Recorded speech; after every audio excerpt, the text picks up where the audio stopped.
Hello everyone, अब हम discuss करेंगे कंपाउंड्स के बारे में। कंपाउंड्स क्या होते हैं, मैंने आपको बताया ये भी प्योर सब्सटेंस हैं, ठीक है। और आप जानते हैं दो या दो से अधिक एलिमेंट से जब एलिमेंट आपस में कंबाइन होते हैं फिक्स रेशियो में, तो मास के रेशियो में, तो क्या बनाते हैं, कंपाउंड बनाते हैं, ठीक है ना। तो कंपाउंड्स की सिंपल डेफिनेशन आपने देखी थी, मैंने आपको बताया था ये कंपाउंड होते क्या है, जहाँ पर दो या दो से अधिक एलिमेंट आपस में कंबाइन होंगे और कंबाइन होकर क्या बनाते हैं, वो आप ही कंपाउंड बनाते हैं। वो भी क्या, ये भी क्या होते हैं, प्योर सब्सटेंस के अंदर आते हैं, ये भी प्योर होते हैं क्योंकि एलिमेंट प्योर है और उन्हीं से मिलकर बन रहे हैं, तो ये भी क्या होंगे, प्योर होते हैं। तो यहाँ पर को इनको क्लासिफाई किया गया है दो टाइप में, ठीक है। पहला क्या आता है इसमें, इनऑर्गेनिक कंपाउंड, और सेकेंडली होता है ऑर्गेनिक होता है। देखिए आपके सपोज ऐसा हो भी सकता है कि आपकी बुक्स में ना मिले हैं, लेकिन यहाँ पर हम समझने के लिए अगर हम समझ जाएंगे केमिस्ट्री में होना क्या है, तो हम इस बात को भी समझ जाएंगे कि आगे हम फर्दर केमिस्ट्री को हमने पढ़ना ही है आगे, तो हम वहां पर आपको हम बार बार सुनते हैं एक वर्ड इनऑर्गेनिक ऑर्गेनिक की होता क्या है। जैसे हम केमिस्ट्री को क्लासिफाई करते हैं तो क्या आता है उसमें, इनऑर्गेनिक केमिस्ट्री, ऑर्गेनिक केमिस्ट्री, ऐसे नाम आते हैं। तो इसका मतलब होता क्या है, इनऑर्गेनिक ऑर्गेनिक कहने का मतलब क्या है, तो ये कंपाउंड के अंदर से निकले हुए कंपाउंड्स हैं। अगर आप देखेंगे तो हम बोलते हैं इनऑर्गेनिक कंपाउंड्स, इसे क्लासिफाई किया जाता है इनऑर्गेनिक कंपाउंड्स और ऑर्गेनिक कंपाउंड्स में। तो इनऑर्गेनिक कंपाउंड क्या है, पहले इसको समझ लेते हैं। These compound have been mostly obtained from non living sources. ऐसे कंपाउंड जो ज्यादातर किससे निकलते हैं, नॉन लिविंग सोर्सेज से मिलते हैं हमें, लाइक रॉक्स एंड मिनरल्स। आप जानते हैं रॉक है, मिनरल्स हैं, जो इनसे इन सोर्सेज से हमें प्राप्त होते हैं, वो क्या कहलाते हैं, इनऑर्गेनिक कहलाते हैं, ठीक है ना। इनऑर्गेनिक कहने का सेंस अभी आपको थोड़ी देर में पता चलेगा, देखिए मैं बताता हूँ आपको। जैसे for example of inorganic compounds are common salt, marble, washing soda, baking soda, carbon dioxide, ammonia, sulphuric acid, ETC. देखिए इसमें है क्या, इनऑर्गेनिक कहने का मतलब है जैसे ये उन चीजों, उन सोर्सों से हमें प्राप्त होते हैं जिन सोर्सों में लाइफ नहीं होती, यानी कि आप कह सकते हैं नॉन लिविंग थिंग्स से हमें मिल रहे हैं, ठीक है ना। तो ये क्या कहलाते हैं, इनऑर्गेनिक कहलाते हैं, ठीक है ना। जैसे हमने देखा, इसमें एग्जांपल देखा हमने कॉमन सॉल्ट का देखा, क्योंकि हमें रॉक्स से, मिनरल्स से, ठीक है ना, ये इन जगह से हमें मिलने स्टार्ट होते हैं, ठीक है। जैसे सी वाटर होगा, वहां से हमें जो मिल रहा है, हमें कॉमन सॉल्ट मिल रहा है, तो ये क्या है, नॉन लिविंग थिंग्स है, और वहां से हमें कोई चीज मिल रही है, तो कहलाते हैं इनऑर्गेनिक कंपाउंड्स कहलाते हैं। तो आगे आप कहीं भी इनऑर्गेनिक शब्द समझेंगे तो उसका मतलब समझना कि non living thing, non living sources से हमें क्या होते हैं, मिलते हैं। अब इसमें सेकेंडली जो आता है ऑर्गेनिक कंपाउंड्स, वो बहुत इंपॉर्टेंट है। ऑर्गन कहने का मतलब क्या था, ऑर्गन का मतलब है, देखिए करा था world organ related to different organs of living beings. Therefore देखिए ये किसे रिलेट करते हैं, लिविंग थिंग्स से रिलेट करते हैं, लिविंग सोर्सेज से रिलेट करते हैं। ऑर्गन कहने का मतलब ही है, तो ऑर्गन किससे रिलेट कर रहा है, कह रहा है different organ of living beings. Living beings के पास जो डिफरेंट ऑर्गन्स होते हैं उनसे क्या करता है, रिलेट करता है। Therefore organic compounds are the compound which are obtained from living beings. इसका मतलब है कि ये हमें कहां से प्राप्त हो रहे हैं, ये लिविंग बीइंग्स से हमें प्राप्त हो रहे हैं। जैसे प्लांट है, एनिमल है, हमें इनसे प्राप्त जो होते हैं, इन सोर्सों से जो हमें प्राप्त होते हैं, वो कहलाते हैं ऑर्गेनिक कंपाउंड्स, ठीक।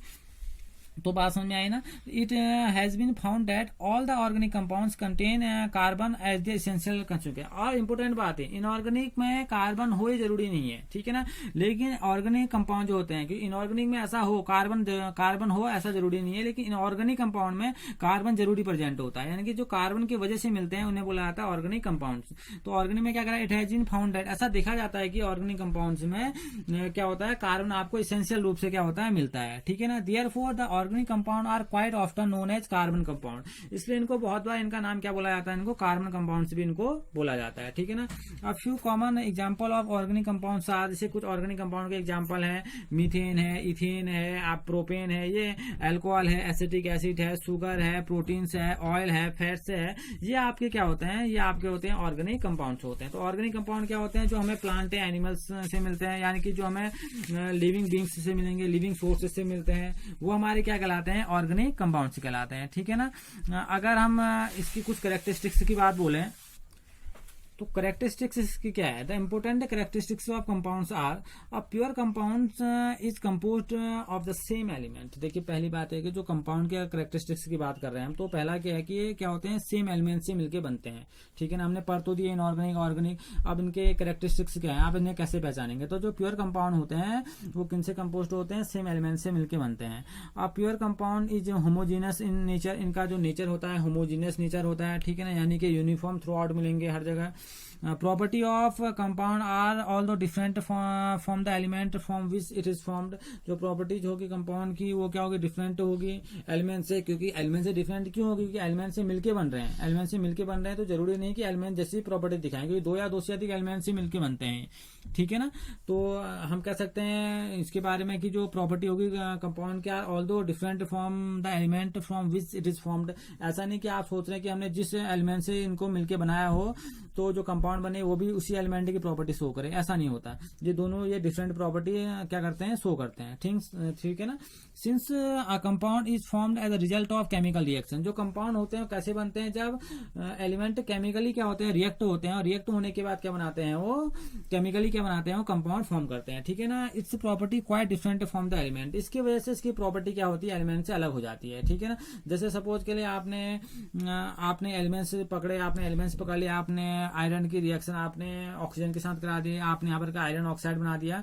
तो जो आयरन ऑक्साइड की प्रॉपर्टी होगी वो आयरन और ऑक्सीजन से बिल्कुल डिफरेंट होगी, अलग होगी। क्योंकि आयरन और ऑक्साइड मिलेंगे तो केमिकली कंबाइन करके क्या बनाते हैं, आयरन ऑक्साइड बनाएंगे, ठीक है ना। तो वही कह रहा है डिफरेंट होगी। For example hydrogen gas is combustible and oxygen is supporter of combustion. आप जानते हैं जो हाइड्रोजन गैस होती है वो कंबसन के यूज में आती है, लेकिन जो ऑक्सीजन होती है वो कंबसन को सपोर्ट करती है, वो खुद नहीं जलती है, उसको सपोर्ट करती है। और हाइड्रोजन तो आप जानते हैं कि एक जलने वाली गैस है, यानी कि कंबस्टेबल गैस है, ठीक है ना। लेकिन ऑक्सीजन उसको सपोर्ट करती है। और जब हाइड्रोजन और ऑक्सीजन को मिलाया जाता है तब क्या बनता है, केमिकली वाटर बनता है। और आप जानते हैं वाटर की जो प्रॉपर्टी होती है ना तो वो हाइड्रोजन जैसी है ना तो वो ऑक्सीजन जैसी है, ठीक है ना। तो अगर water is formed as the result of chemical reaction between the two gases, it is neither combustible और not a supporter of combustion.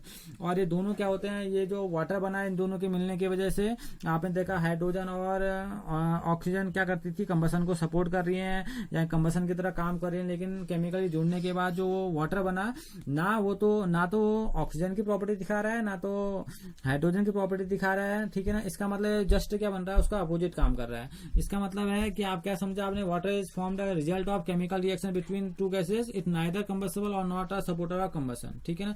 इसका मतलब है उसकी प्रॉपर्टी जो होगी, वो जो कंपाउंड बन के आया है आपका कौन सा वाटर, वो उसकी जो प्रॉपर्टी होगी वो हाइड्रोजन और ऑक्सीजन यानी कि एलिमेंट्स से बिल्कुल अलग होगी, ठीक है ना। ये कुछ कैरेक्टरिस्टिक्स हैं, इन कैरेक्टरिस्टिक्स से हम क्या कर सकते हैं, कंपाउंड को पहचान सकते हैं कि कंपाउंड होते क्या है, ठीक है ना। तो आज के लेक्चर में हमने क्या समझा, हमने कंपाउंड के बारे में जाना, हमने कंपाउंड में जाना इनऑर्गेनिक क्या होते हैं, ऑर्गेनिक क्या होते हैं, उनकी कैरेक्टरिस्टिक्स क्या होती हैं। Okay, thank you.